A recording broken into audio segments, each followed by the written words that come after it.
episódio de hoje, a gente vai falar de uma das especialidades mais importantes da medicina, infectologia. Se a gente aumentou a expectativa de vida, é graças a esses médicos. E para falar desse assunto, eu tenho o prazer de receber aqui meu amigo Dr. André Bon, um dos maiores especialistas, um grande infectologista, amigo, meu médico pessoal nas minhas infecções. André, seja muito bem-vindo, meu amigo aqui de jornada, Dr. Evandro, seja muito bem-vindo. Eu tenho certeza que vai ser um papo muito gostoso. Gostaria que vocês dois se apresentassem e que em seguida se falasse um pouquinho o que é infectologia, o que esse médico faz. Óbvio, a gente tem aí uma noção, mas para que todo mundo fique no mesmo patamar. Seja bem-vindo, André. Obrigado, Fernando. Obrigado, Evandro. É um prazer estar aqui com vocês. O que é? Eu sou infectologista, trabalho... A maior parte do meu tempo é dedicado ao controle de infecção hoje, mas eu posso dizer para vocês que eu me considero um infectologista geral. Eu trabalho tanto com controle de infecção, quanto atendendo no meu ambulatório de HIV e infecto geral no Hospital Universitário de Brasília. Faço meu consultório, mas também trabalho com transplante de órgãos sólidos no Hospital Universitário de Brasília, com infecto geral na Rede Américas de hospitais aqui em Brasília também. Então, eu gosto de dizer que, apesar de grande parte do meu tempo estar dedicado ao controle de infecção hoje, eu me enxergo como um infectologista geral. E o que é a infectologia, né? A infectologia é a especialidade que lida diretamente com infecções, né? Como o nome sugere. Sejam elas infecções bacterianas, infecções virais, infecções fúngicas, por parasitas, e tanto no tratamento quanto também no diagnóstico, na prevenção dessas infecções e nas medidas. E existe um campo de trabalho muito grande dentro da infectologia, mas basicamente e resumidamente é isso. André, antes de mais nada, cara, obrigado por você estar aqui. Eu sou suspeito para falar a seu respeito. Acho que o André hoje é um dos grandes diferenciais que a gente tem em infecto em Brasília. Trabalhou muito na época da Covid, foi uma fase extremamente complicada. Ficou famoso, vamos chegar nesse ponto, mas estava na Rede Globo todos os dias, passando nos jornais lá. Mas, André, eu queria dar um passinho para trás antes de entrar na questão da infecto, porque o termo leva a uma situação clínica, infecção, né? Quando a gente fala, procura um infectologista. Você está com alguma infecção, você tem uma doença infecciosa. A gente tem muito essa questão de nomenclatura. Você acha que existe uma infectologia por trás disso que seria profilática? Será que dá para pensar na infecto antes de ter uma infecção? Super, demais. Na verdade, o que a gente tem de uma das grandes intervenções na saúde humana que reduziu mortes, aumentou a expectativa de vida em toda a população, é vacinação, né? A vacinação, ela é uma das principais intervenções em saúde pública, que aumenta a expectativa de vida da população, e ela vem justamente para evitar as principais infecções que levam a mortes, internações e etc. A gente pode dizer que hoje no Brasil, por exemplo, a gente tem um dos melhores calendários vacinais do mundo, se não o melhor, tudo isso através do Sistema Único de Saúde, prevenindo aí mais de dezenas de infecções num calendário vacinal super completo. Se você pegar agora e quem estiver ouvindo, tiver filho, pegar a carteira de vacinação do filho, você vai ver lá que ao longo do primeiro, segundo, terceiro ano de vida, você deu mais de 30 vacinas nos seus filhos, protegendo aí contra dezenas de infecções. Então, existe sim um caráter muito preventivo, seja populacional, seja em situações específicas. Então, para sair desse macro grandão e para uma coisa bem curtinha, eu trabalho com transplante de órgão sólido, né, no Hospital Universitário de Brasília. A gente tem um ambulatório pré-transplante de infectologia. E nesse ambulatório pré-transplante, o nosso objetivo é avaliar quais intervenções de prevenção que a gente pode fazer para esse indivíduo não adoecer depois do transplante, por exemplo. Existem outros aspectos relacionados à prevenção de infecções também em outros aspectos da vida, como, por exemplo, saúde do viajante, que é uma coisa super interessante. É uma especialidade que geralmente está vinculada à infectologia, a imensa maioria dos médicos que trabalham com medicina de viagem são infectologistas, e a consulta pré-viagem é uma consulta para orientar sobre quais são as medidas de prevenção para infecções na maioria das vezes. É óbvio que a gente fala sobre mal de altitude, por exemplo, doença relacionada ao mergulho, mas as medidas de prevenção como vacinação, controle de alimentos, diarreia dos viajantes, são todas medidas preventivas contra a infecção. A gente pode falar sobre prevenção e infectologia em diversas situações. As mais comuns são essas, e a que está aí mais comumente disseminada na população é a vacinação. André, olha só, você falou de vacinação, você falou para quem está ouvindo a gente, que tem filho, mas pouco se fala de vacinação no adulto, e menos ainda de vacinação no paciente oncológico. Vamos tocar nesse ponto, vamos falar de vacina para o paciente oncológico. Um paciente que vai passar por um tratamento, vai fazer quimioterapia, imunocirurgia, radioterapia. Geralmente um tratamento multidisciplinar envolvendo múltiplas áreas, e esse paciente tem uma grande chance em algum momento de se tornar imunossuprimido, ter a sua imunidade abaixo do usual e, obviamente, estar propenso a infecções. Se você puder dar uma geral para a gente em relação a essa cena, e quais são os pontos de atenção que um paciente, para quem está ouvindo a gente, um paciente, um familiar de paciente, possa se atentar e até mesmo lembrar o seu médico oncologista da importância desse tópico aqui para o paciente oncológico. Muito legal. Então, assim, em relação ao paciente oncológico, é importante a gente ressaltar aqui que uma das principais causas de hospitalização e, eventualmente, óbito do paciente oncológico são doenças infecciosas, são infecções. Muitas delas, eventualmente, imunopreveníveis. Né? Então, se a gente falar aqui sobre hospitalizações relacionadas à pneumonia, por exemplo, a principal causa de pneumonia é o Streptococcus pneumoniae, existe vacina para isso. Pacientes são internados por conta de formas graves de gripe, a gente está agora em maio, a gente está tendo um número de casos absurdos de síndrome respiratória aguda grave por influenza, que acomete principalmente populações mais frágeis, como pacientes oncológicos. A mesma coisa acontecia com o Covid-19 e por aí vai. Então, existe uma desproporção de risco de algumas doenças infecciosas, muitas delas imunopreveníveis, na população oncológica. Por causa disso, existe a importância da gente considerar a necessidade de vacinação desses pacientes o mais precoce possível, o mais rápido possível, antes da realização da quimioterapia, por exemplo. É óbvio que muitas vezes a gente não consegue fazer essa programação muito rápida, né? O paciente às vezes chega para consulta oncológica e rapidamente, em poucos dias, vai precisar começar a quimioterapia e o tempo de você conseguir fazer todas as vacinas indicadas às vezes fica muito exíguo. Isso não quer dizer que o paciente não possa fazer em algum outro momento. Então, existem algumas vacinas que são super importantes de serem feitas no paciente oncológico. Já falamos aqui algumas. Vacina contra pneumonia, contra pneumococo, vacina contra influenza e Covid anualmente, semestralmente, dependendo do tipo de imunossupressão que ele tiver para Covid-19. Vacina meningocócica, por exemplo, vacina contra herpes zoster, né? Então, a gente pode ter várias pessoas aqui ouvindo a gente que já tiveram herpes zoster ou conhecem alguém que teve herpes zoster e sabe da gravidade da doença do ponto de vista de morbidade. Dói muito, às vezes fica com neuralgia pós-herpética, existe vacina eficaz para isso e tantas outras vacinas. E o que é interessante a gente dizer aqui é que é muito melhor esse paciente vacinar antes do início da quimioterapia. Então, quanto antes ele vacinar, melhor para ele. Reforço, isso não impede, por conta da dinâmica, obviamente, iniciar o tratamento é mais importante do que você postergá-lo só para vacinar, né? Mas isso também não impede que ele continue vacinando depois da quimioterapia. Então, a vacinação é uma forma da gente diminuir essa desproporção de risco que existe no paciente oncológico em termos de adoecimento, hospitalização e óbito por algumas doenças infecciosas. Eu acho que isso é quebrar o paradigma, me corrija se eu estiver errado. Porque a gente vincula muito o câncer a situações que não podem acontecer concomitante.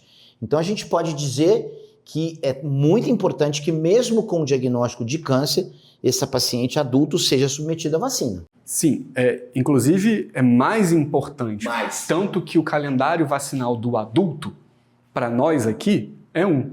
O calendário vacinal para o paciente oncológico é outro, muito mais extenso, porque ele tem risco de adoecimento desproporcional para algumas doenças. Então, sim, ele deve estar vacinado. A gente só precisa lembrar que tem algumas vacinas que precisam ter cautela nessa população. Sim. Então, durante períodos de imunossupressão muito intensa, esse paciente ele não deve ser vacinado com vacinas de vírus vivo atenuado.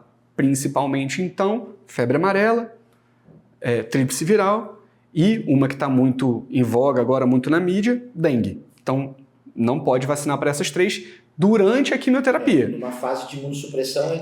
Isso. Passou alguns meses da quimioterapia ou antes da quimioterapia, pode fazer, a não ser que ele tenha uma doença oncológica muito avançada, com manifestações sistêmicas importantes, síndrome consumptiva importante, então muita perda de peso, etc., que possa determinar um grau de imunossupressão grave pela doença. né? Mas vale lembrar que todos eles têm indicação de vacinação. Dentro desse tópico ainda, a gente está aí batendo na nossa porta as campanhas de vacinação contra a gripe.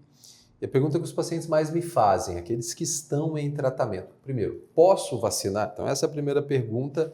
E segundo, qual que é o melhor momento para um paciente que está fazendo quimioterapia para ele poder receber essa vacinação em relação a essas campanhas anuais que a gente tem? Linhas gerais, o que a gente diz é que a vacina no paciente que está recebendo quimioterapia deve idealmente ser feita até 15 dias antes da quimioterapia ou 3 meses depois, do ponto de vista do melhor desenvolvimento da resposta imune. Mas veja bem, se a gente está no meio de uma epidemia de gripe, eu não posso esperar passar 3 meses. Se passar 3 meses, acabou a epidemia. E você não teve nenhum benefício da vacinação naquele momento mais grave. Então, o que a gente costuma dizer é que durante um período de sazonalidade de alguma doença, de uma epidemia, vale a pena você vacinar o paciente para gripe ou Covid, o paciente imunossuprimido de uma forma geral para Covid e gripe, porque pelo menos algum benefício para aquela epidemia ele vai ter, que é melhor do que nada, melhor do que não vacinar. Então, durante a sazonalidade, agora, a gente está aqui em maio, no meio do auge da gripe, vacinem-se para gripe. Vai lá vacinar. É importante. Não espera, não, passou no meio da quimioterapia. Vai vacinar para gripe, porque daqui a 3 meses você perdeu o maior risco. Ele precisa estar imunizado daqui a 3 meses também, e daqui a 6 meses também, porque continua tendo gripe do mesmo jeito. Sim. Mas o risco maior dele é agora. Então não existe nenhuma contraindicação dele fazer a vacina agora, pelo contrário, ele deve inclusive procurar o posto de saúde para fazer a vacinação. Geralmente com cartinha do médico, mas muitos pacientes já podem ir por conta de idade, etc., por demanda espontânea, sem encaminhamento nenhum. Precisa vacinar. Acho que esse tópico, vacinação, é um tópico que às vezes a gente descamba um pouquinho para o lado de fake news, tem muita coisa que envolve esse tema, mas fato é que a gente passou por uma pandemia, né, graças a uma doença infecciosa, né, que é justamente a sua especialidade, que eu acho que aflorou a grande parte aí das nossas mazelas sociais, das nossas mazelas em termos de notícias aí que realmente eram falsas e que levou muita gente a se afastar aí de uma vacinação adequada, enfim, até questionar isso. O que você acha que a gente aprendeu da pandemia do ponto de vista de infectologia? Você acha que hoje, na sua especialidade, as coisas estão mais claras depois de passar por uma pandemia? Ou não? Você acha que a fake news contaminou ainda mais esse assunto tão polêmico? Olha, acho que em relação à vacina, acho que a pandemia trouxe muitos ensinamentos para a gente. Acho que a infectologia ganhou muito foco durante a pandemia e isso foi muito bom para a gente, do ponto de vista de aumento do conhecimento da população em relação à especialidade, em relação às doenças infecciosas, em relação às medidas de prevenção, às medidas de vacinação. Então, eu acho que os benefícios foram maiores do que os malefícios. Mas é claro, a gente teve problemas, né? Junto com o crescimento da informação sobre uma especialidade, sempre tem gente falando abobrinha por aí, né? E a fonte de informação que alguém busca sempre pode influenciar o nível de aprendizado que ele vai ter sobre aquilo. Então a gente teve muito problema em relação à vacinação, por exemplo.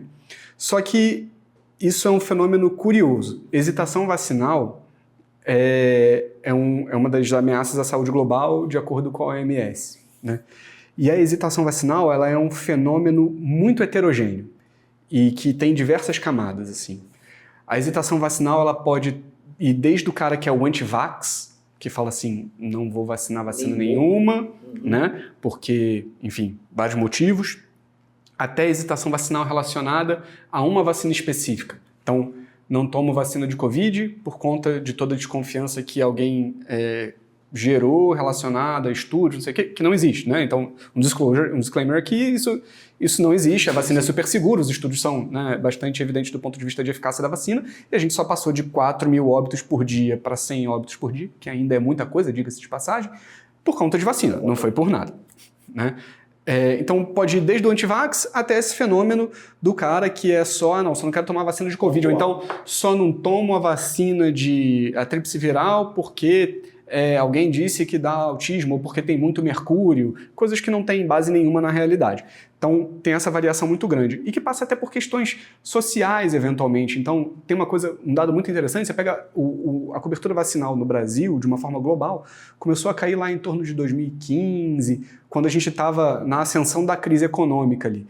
E por que isso acontece? Uma das coisas que afeta a cobertura vacinal é diretamente a capacidade que a população tem de ter acesso à vacina. Sim. Então, se a família tem que pegar um ônibus, 2 ônibus, um transporte para chegar até o local da vacinação e está sem dinheiro, ele não vai. Se o posto não abre na hora, fora do horário comercial, porque a pessoa vai para o trabalho e volta, também não consegue se vacinar.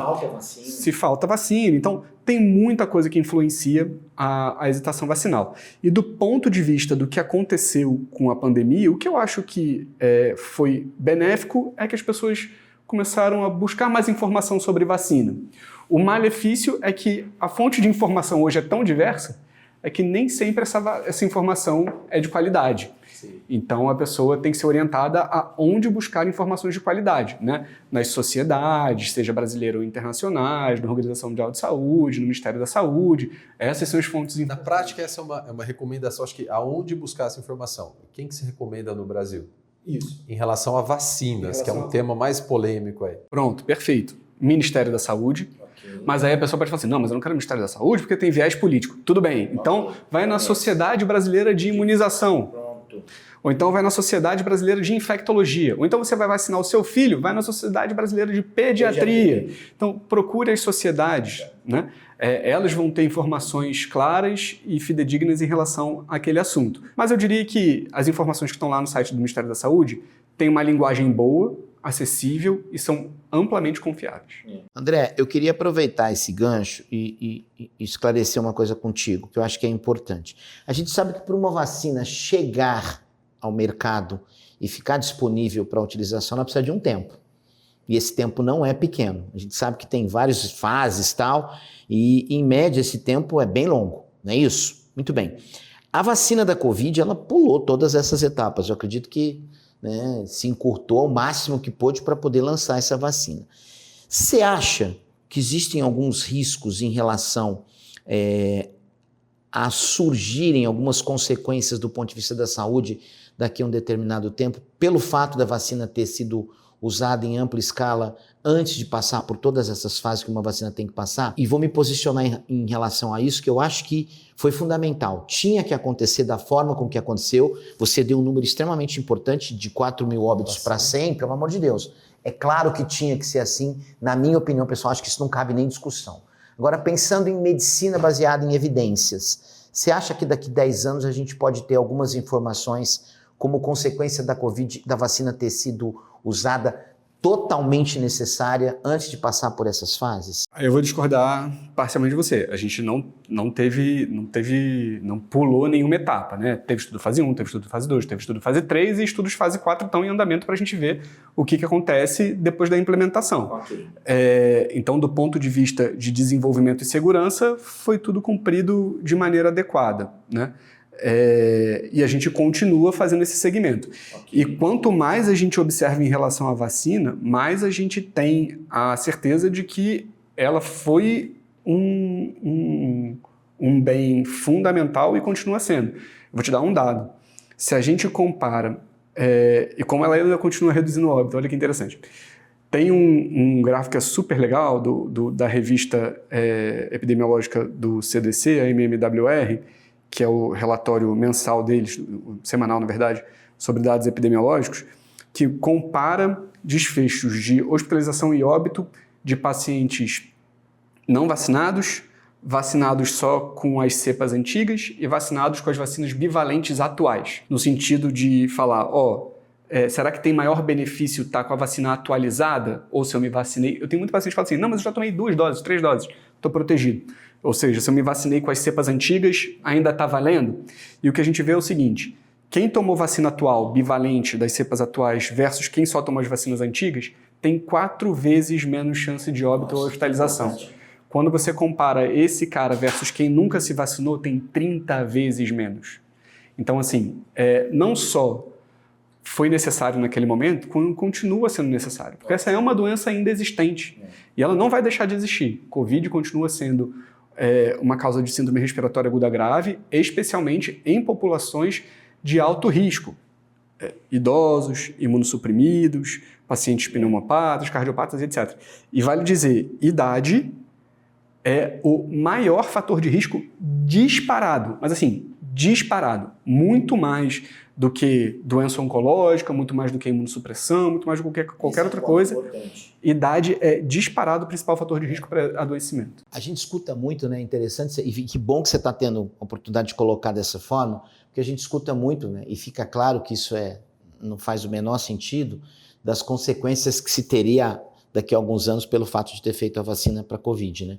Então é bom a gente ter esse tipo de informação, porque isso quebra um pouquinho essa história que ninguém sabe o que vai ser daqui para frente. E esse é um ponto importante, né? A necessidade de se fazer, e mesmo que tenha sido na forma como que foi feita por uma necessidade de momento, ter seguido esses protocolos. Legal isso. Isso. E na verdade, as plataformas que foram utilizadas já são plataformas estudadas há muitos anos e que já existem para outras vacinas, inclusive, né?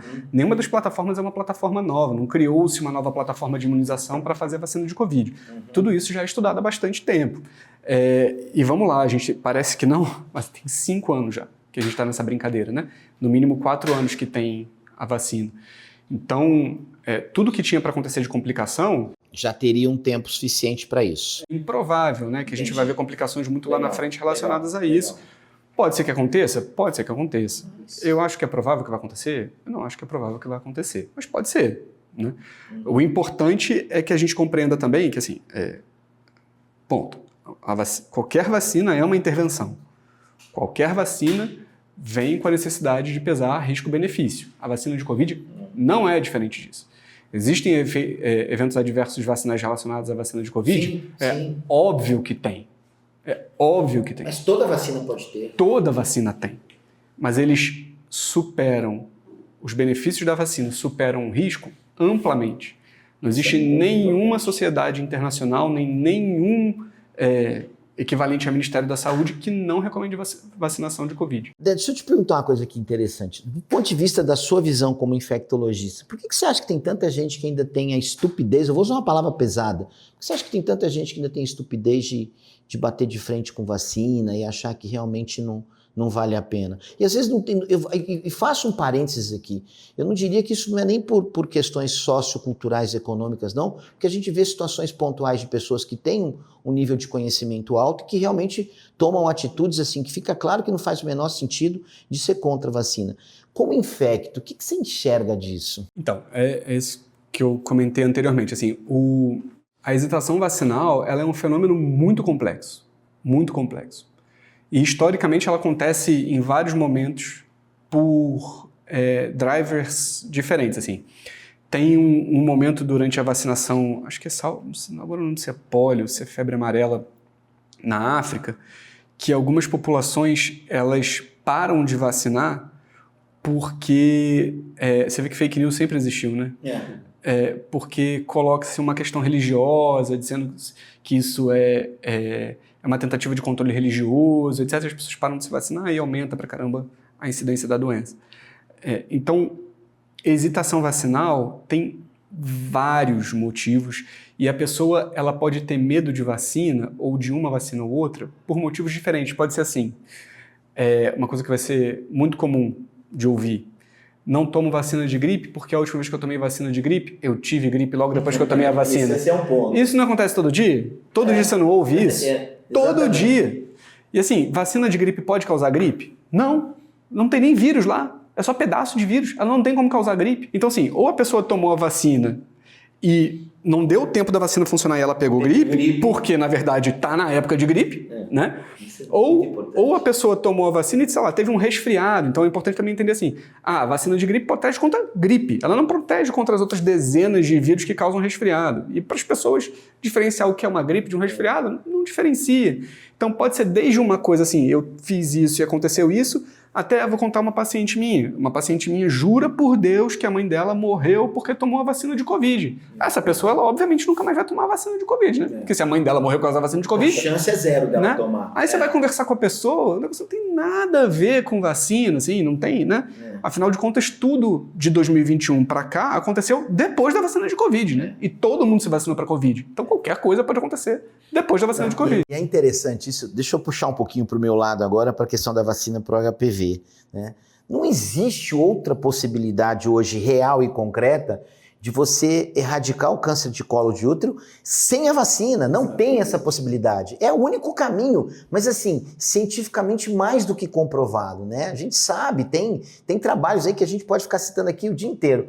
Mas o interessante é que muitas vezes quando você oferece a vacina, a mãe da menina fala assim, mas aí o senhor está querendo que a minha filha inicie a vida sexual dela precocemente? O senhor está estimulando? Então assim, são conceitos, né?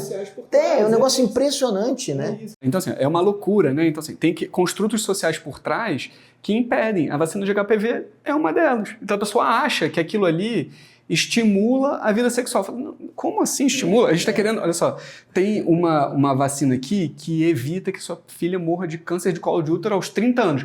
Aí você, né, a gente pensa aqui, como é que alguém pode negar essa oferta, né? Assim, oi, tudo bem? Esse aqui é o câncer, um dos cânceres que mais mata no Brasil, provavelmente o que mais mata mulheres, não sei, talvez câncer de mama mais. 20 mil mulheres morrem por ano com câncer de colo. No norte do país, é colo. Câncer de colo uterino mata mais do que câncer de mama. Olha só. No Distrito Federal, a cada 4 dias, morre uma paciente com câncer de colo.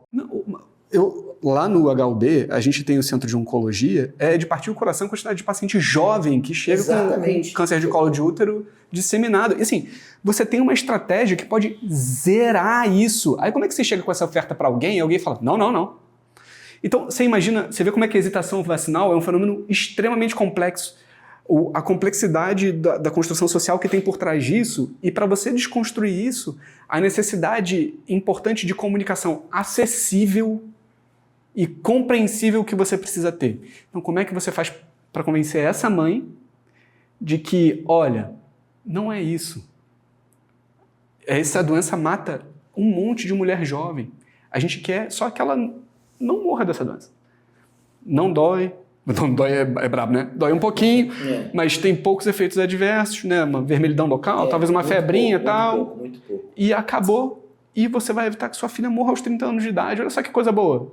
E as pessoas ainda têm uma questão social por trás. Então você vê como o fenômeno é super complexo, né, de manejar. Pode ser que tenha uma resposta diferente para cada vacina, para cada região, para cada pessoa. É bem difícil. André, saindo dessa questão da hesitação vacinal, que você explorou super muito bem. Bom. A gente discutiu tão a fundo esse tópico e deu para entender quão complexo que é o tema.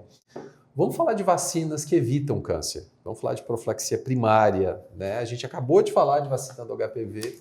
Conta um pouquinho para a gente a relação do vírus, do HPV, e a sua relação com o câncer de colo uterino, e essa arma, essa ferramenta que a gente tem hoje, que é a vacina. E se você puder falar de outras vacinas, falando de hepatite B, outras possibilidades que a gente tem aqui, como estratégias para se evitar o câncer, não é nem para amenizar a doença, é para realmente evitar que a doença surja. Fala um pouquinho sobre esse assunto. A gente pode dizer que a vacina contra o HPV, ela consegue evitar quase 100% dos casos de câncer de colo uterino, né?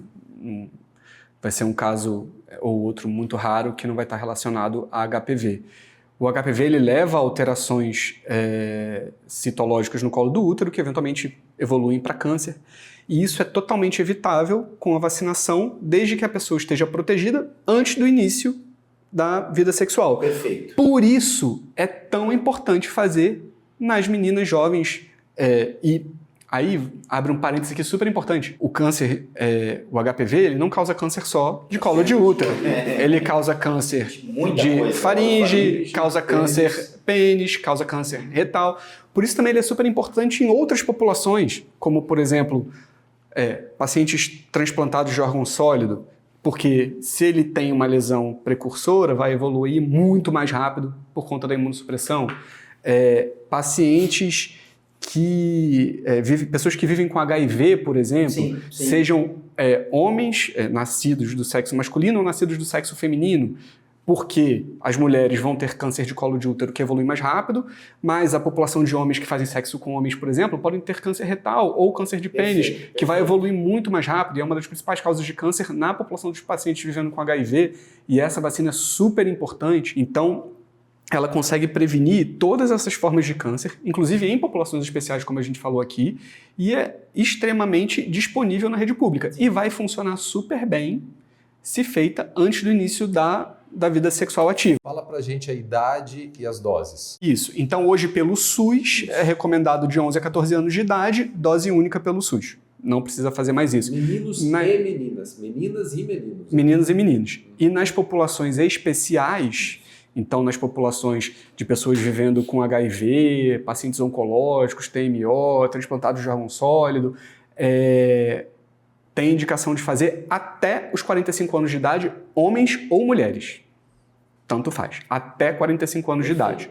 Então, porque essas pessoas podem ter tido já contato com o vírus ou não, por conta desse risco de evolução mais rápida que eles têm por conta da imunossupressão, faz sentido fazer a vacinação. É sensacional, né? Não, eu fico feliz de ouvir isso, eu fico muito feliz, porque é onde eu trabalho. Então, vendo você colocar as coisas dessa forma, a gente se sente muito mais tranquilo e muito mais respaldado de mostrar o quão importante é isso, sabe, André? A vacinação o que você está falando evitar o é câncer, fundamental. né? Ou seja, um vírus que tem uma relação direta com o câncer. Virtualmente todo mundo tem esse vírus, as mulheres sexualmente ativas. A gente tem isso para hepatite B também, né? Que pode estar associada a câncer de fígado. Só voltando em relação à vacina do HPV, porque essa é a vacina que mais a gente é questionado. Mulheres que chegam para a gente, que tiveram câncer de colo de útero e que não foram vacinadas, tem que fazer a vacinação do HPV? Cara, isso é super polêmico, né? Até para a área do Evandro, que é assim, mulheres que já tiveram câncer de colo do útero ou mulheres que já têm condiloma. Isso. E aí fazer vacina para reduzir o condiloma ou para reduzir a incidência de câncer de colo de útero. A evidência em relação a isso ainda é bastante discutível, mas o que eu diria é o seguinte, se ela está dentro das populações de risco para evolução, para formas graves, de evolução mais rápida, faz sentido vacinar. Né? Se isso vai ter impacto na redução da ocorrência do condiloma, de uma recorrência do câncer, isso ainda tem alguma discussão na literatura. Não é uma evidência muito clara. Mas se está dentro da categoria que tem indicação de vacinação, eu faria, dado a acessibilidade que a gente tem à vacina, a baixa taxa de eventos adversos relacionados à vacina. Tem dois dados que são muito importantes, Fernando, que bom que você tocou nesse assunto. Tem dois dados que são muito importantes a gente dar respaldo, porque é o seguinte, não vamos chegar nem no câncer não, vamos pensar na lesão precursora, naquela que vai evoluir. Hoje comprovadamente a vacina interfere positivamente na evolução dessa lesão precursora para não chegar no câncer, esse é um ponto importante. Então vacinar quem tem lesão precursora hoje, né, por mais que o André colocou perfeita a questão das indicações que a gente tem a nível de SUS, mas a lesão precursora hoje ela precisa ser vacinada, porque do ponto de vista literário a gente está mais do que respaldado. E tem trabalhos saindo agora recentemente mostrando que todas as meninas que foram vacinadas até 13, 14 anos, o índice de câncer nessas meninas é zero. É zero. Isso é fundamental. Você pensar que alguém pode se negar a fazer isso, né, e perder a oportunidade assim, da gente zerar, é uma doença que é passível de ser zerada. Quando eu ouvi isso a primeira vez em 1994, há 30 anos atrás, o professor Fock, comentando isso num congresso em São Paulo, as pessoas olhavam para ele e falavam, esse velhinho tá louco. E hoje a gente vê que ele estava coberto de razão há 30 anos atrás. Se tivesse feito isso há 30 anos atrás, a gente teria uma geração que não teria morrido de câncer. André, outros cânceres, eu te interrompi, você estava falando de hepatite B. Hepatite B. Câncer de fígado, que eventualmente pode estar associado a hepatite B. Hepatite C a gente não tem vacina, hepatite B eventualmente pode evoluir. E hepatite B é uma vacina universal. Todos os brasileiros, sem exceção, têm que ter tomado vacina de hepatite B. A gente tem a recomendação pelo Ministério até 59 anos, isso se torna cada vez mais flexível, porque as pessoas estão vivendo cada vez mais, né? Então o tempo, por que era até 59 anos? Porque pensava, o tempo de incubação do vírus B é muito longo, até desenvolver câncer, cirrose, hoje a pessoa vive, né? A expectativa de vida da população é cada vez maior, então vale a pena considerar. Todo mundo ao nascimento tem que começar a ser vacinado e a vacina de hepatite B está no calendário vacinal do adulto. Então todo adulto que nunca se vacinou para hepatite B tem que vacinar para hepatite B. É uma doença sexualmente transmissível, mas também transmissível por outros meios, em pacientes virêmicos, através de contato com sangue, etc. E 100% imunoprevenível. 100% imunoprevenido. É uma doença que não dá para entender por que a gente ainda tem, dado a disponibilidade da vacina. E assim, ó, você que está ouvindo aí, olha seu cartão vacinal lá. Se você não sabe, aí isso é um conceito interessante de vacinação. Vacina não registrada é vacina não feita. Então, se você acha que fez a vacina, mas não tem o registro, você não fez. Vai lá tomar. Esse é um outro ponto importante. André, acho que tem um tópico aqui que, apesar de não estar ligado diretamente à terapêutica dentro da infectologia, mas acho que é um tema super interessante que vem trazendo muita discussão aí nos congressos de oncologia, que diz respeito à microbiota intestinal. A gente sabe que a gente tem 10 trilhões de bactérias no nosso intestino. 10 trilhões, não é bilhões não, 10 trilhões. Imagina o número de bactérias. E há quem advogue que o nosso segundo cérebro está ligado a esses micro-organismos e isso vem sendo explorado do ponto de vista terapêutico, isso vem sendo explorado de diferentes maneiras, né? Você acha que existe uma ligação estreita entre o nosso sistema imune e a nossa flora bacteriana? E como é que a gente faz para manter essa flora preservada do ponto de vista prático? É só alimentação, atividade física, estresse? Eu acho que isso, de certa forma, foge um pouquinho da infectologia clássica, mas obviamente está ligada a micro-organismo, que é a sua área de atuação. A primeira vez que eu ouvi falar sobre microbioma, que é isso, o microbioma humano, foi num congresso americano que eu fui em 2016, então 9 anos atrás. Primeira vez que eu vi isso falando de maneira aprofundada em alguma aula. É óbvio que as pessoas já estudam isso há muito tempo. E na hora que eu vi o assunto, eu fiquei tão enlouquecido que eu falei, gente, isso aqui é tão complexo, é tão difícil e tem um potencial tão grande de impactar a clínica e os pacientes de uma forma geral. E hoje a gente tem um crescendo de informações em relação a isso que é super interessante. Então, o que a gente sabe, né? Manter um microbioma, ou seja, as suas bactérias que você tem que são saudáveis, então varia um parênteses aqui, não existe vazio microbiológico, para onde você está olhando aqui agora, onde seu olho alcança, tem bactéria, em qualquer lugar, dentro de você, fora de você. No seu corpo, tem 2 lugares que não tem bactéria, é o seu líquor que está dentro do seu cérebro e o seu sangue. O resto, filho, tem bactéria lá. E no sangue, de vez em quando, tem um pouquinho e some, né? Seu corpo controla. Então, assim, do resto, tem bactéria para tudo quanto é lado. E elas estão em direto contato e sinergismo, simbiose com o resto do seu corpo. Então, manter a sua flora de maneira regulada tem impacto direto em várias ações, em vários funcionamentos da fisiologia do seu corpo.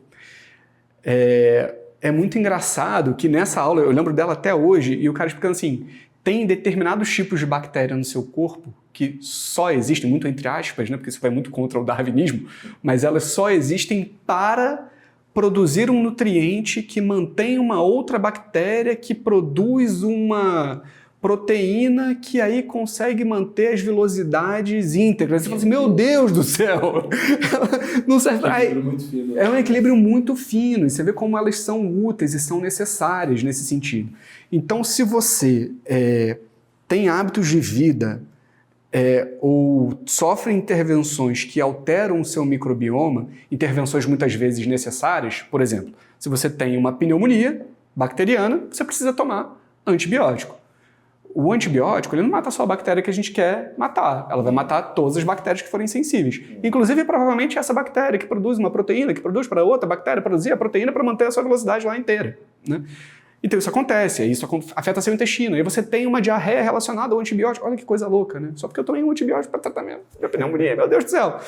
A gente sabe que isso tudo acontece. A gente sabe hoje, por exemplo, para falar uma coisa que tem relação com oncologia, mas que não é onco, é hemato, a gente sabe que os pacientes que têm mais alteração de microbioma têm maior chance de ter GVHD, né, de doença do enxerto versus hospedeiro, após o TMO, o transplante de medula óssea.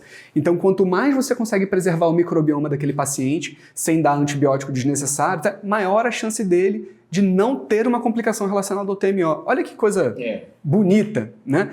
Então, isso que você falou é super importante. A gente tem cada vez mais estudo mostrando como o microbioma tem relação com a saúde do indivíduo, seja como causador de algum distúrbio, porque você alterou seu microbioma, né, seja impactado por ações externas que a gente fez. Então, tomei antibiótico, tomei uma quimioterapia eventualmente, que é necessária, e a gente precisa cuidar desse microbioma. Você prescreve pré-biótico ou probiótico?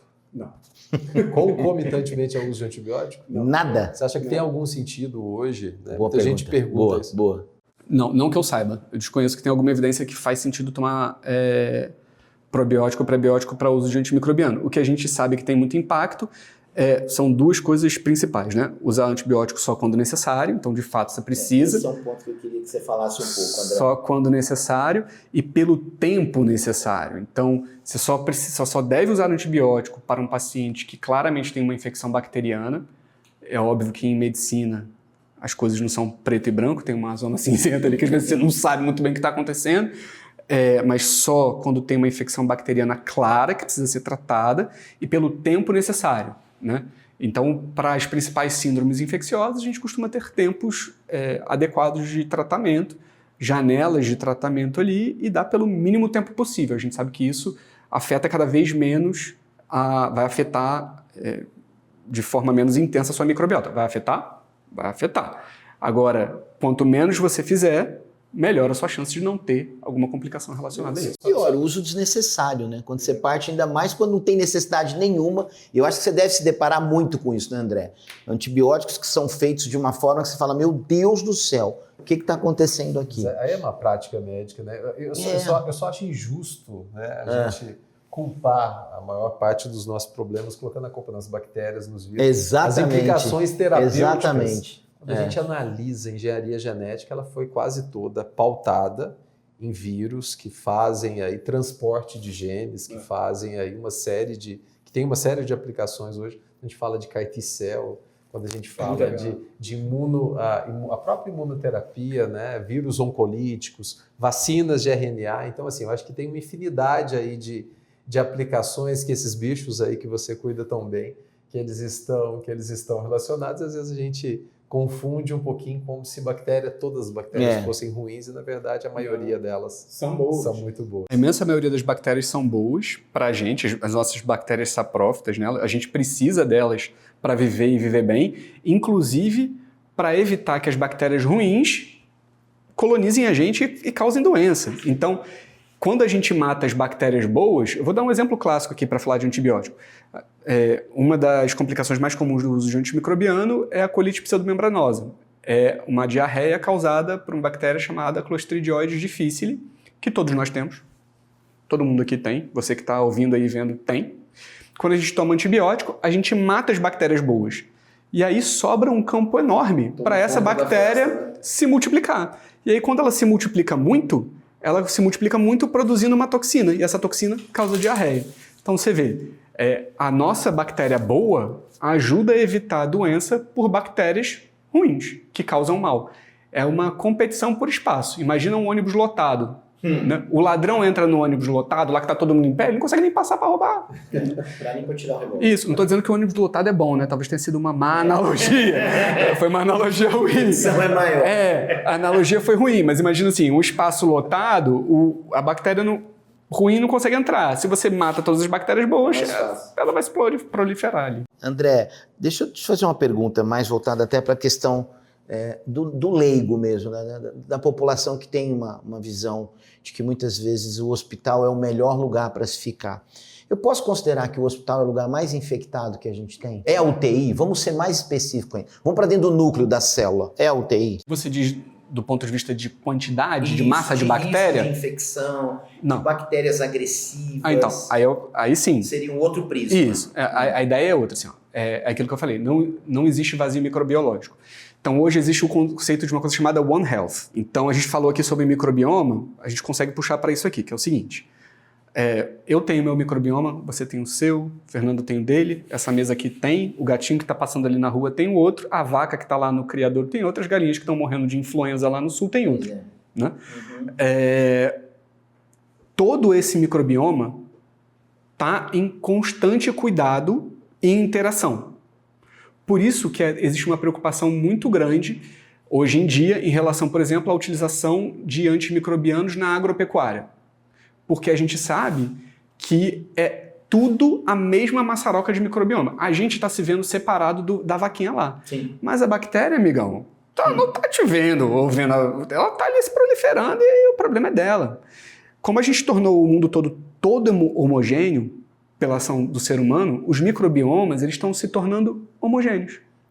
E com pouca diversidade. Isso é muito legal. Então, a partir do momento que surge uma mutação em um lugar, isso se torna muito mais fácil de ser disseminado. Sim. Isso tudo para dizer o seguinte, tem bactéria, e muita bactéria, em tudo quanto é lugar. Não tem mais bactéria na UTI do que no resto do mundo. Provavelmente, tem menos bactéria na UTI do que no resto do mundo. Porque lá na UTI, a gente está fazendo limpeza concorrente todo dia, limpeza terminal toda vez que alguém sai, quando muda o leito, está todo mundo higienizando a mão o tempo inteiro, a roupa de cama é trocada todo dia, o paciente toma banho todo dia. Então, provavelmente, como ambiente, tem menos carga de bactéria do que o resto do mundo. Agora, tem mais bactéria potencialmente patogênica lá dentro do que no resto do mundo? Sim, tem. Por quê? Porque lá eu estou dando antibiótico para o cara que está com pneumonia e precisa desse antibiótico. Lá tem alguém que internou e fez uma cirurgia abdominal que complicou, que está internado há 2 semanas com uma infecção abdominal e tomando antibiótico há 2 semanas. Né? E aí, como eu disse para vocês, não existe vazio microbiológico. Se eu dou um antibiótico para você durante 2 semanas, o que vai sobrar em você é só a bactéria resistente a esse antibiótico. O resto? Não tem almoço grátis.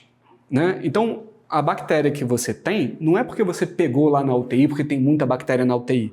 É porque você está lá na UTI tomando antibiótico há 2 semanas, amigão. E aí, só sobrou a bactéria ruim entre aspas, né? Só sobrou bactéria resistente ao antibiótico que eu estou te dando em você. Selecionei. Então, assim, a carga de bactéria da UTI, provavelmente, até, assim, não me recordo de algum estudo que tenha feito essa comparação, mas provavelmente, pelas medidas que a gente institui lá, é menor do que no resto do mundo. Porém. Mas o que tem lá vai ser mais agressivo do que no resto do mundo, porque a gente está fazendo um monte de intervenção para as pessoas ficarem vivas e saírem dali, mas que são intervenções que selecionam o tipo de bactéria. Ah, André, então putz, o cara vai sair dali, vai voltar para o mundo e vai levar esse monte de bactéria resistente para o mundo. Pode. Então, isso se chama One Health. Ele vai sair de lá, vai receber alta, com aquelas bactérias que sobraram nele porque eu dei um monte de antibiótico para ele ficar vivo. Sim. E aí ele vai para casa dele, eu vou falar uma escatologia aqui, tá? Ele vai para casa dele, vai fazer cocô no vaso dele, e toda a bactéria que está no cocô dele vai para o esgoto, e do esgoto vai para o mundo.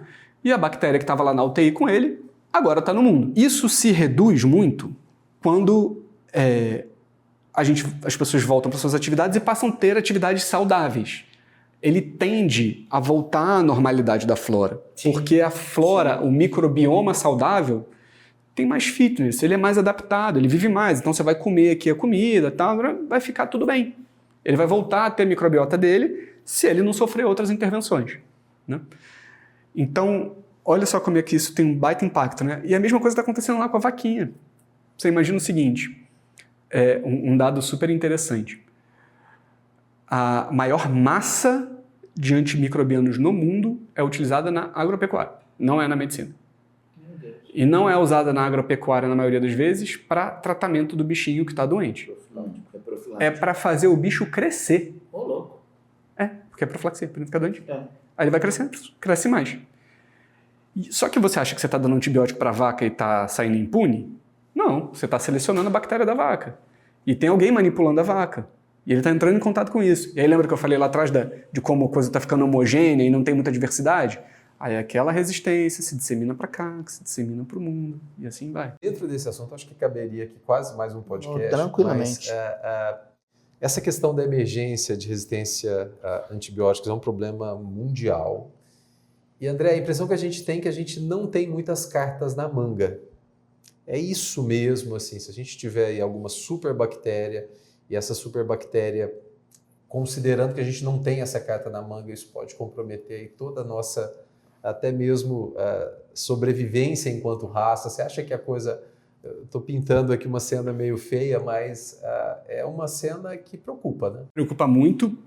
A gente não combinou os temas, né? Mas eu vou falar. Nada. Essa é uma das outras ameaças à saúde global pela OMS. Resistência bacteriana. A gente falou uma hesitação vacinal, E a outra é resistência antimicrobiana. Então, a resistência antimicrobiana é uma das ameaças à saúde global, de acordo com a OMS. Existe uma estimativa que em 2050 os óbitos associados à resistência antimicrobiana serão a principal causa de óbito no mundo, superando câncer. Mais do que câncer. A gente está fazendo algumas coisas, mas a gente está fazendo pouco. Se você pensar que a carga de utilização de antimicrobiano, por exemplo, na agropecuária é gigantesca, e a gente não está fazendo muita coisa para mudar por isso. A gente está vendo o desenvolvimento de resistência bacteriana, antimicrobiana, ao longo dos anos cada vez pior, com cada vez menos recursos, e a gente tem o desenvolvimento de novas moléculas para tratamento com cada vez menos frequência. Então, qual foi a última vez que você ouviu sobre um novo antimicrobiano que chegou para a gente aqui? Talvez, ceftazidime avibactam, talvez, que foi o que chegou de mais novo aqui para falar, né? O imipenem relebactam, não vou falar nome de marca, mas que ceftazidime avibactam já tem uns 5 anos que chegou no Brasil. Caramba, mas fora daqui já tem algum tempo, né? Não vem muita coisa nova, não surge muita coisa nova. Tem algumas coisas no pipeline no mundo? Tem, mas não com a velocidade e a necessidade que a gente precisaria. E o que é mais louco, assim, para cada antimicrobiano que a gente cria, a bactéria já tem um mecanismo de resistência delas. É bem legal do ponto de vista biológico, mas é meio... É implacável. Mas é meio desesperador para o nosso lado. Isso é uma preocupação para o futuro e a gente tem que cuidar disso agora. E os governos e a indústria farmacêutica precisam estar sensíveis à necessidade de desenvolvimento de pesquisa para criar novas moléculas. Mas também os governos e as sociedades, elas precisam criar programas de gerenciamento de uso racional de antimicrobiano. Né? Não dá nem para dizer que a população tem que usar menos antimicrobiano ou se automedicar menos, porque isso é um problema muito menor hoje em dia. Antigamente, quando não tinha retenção de receita em farmácia, as pessoas...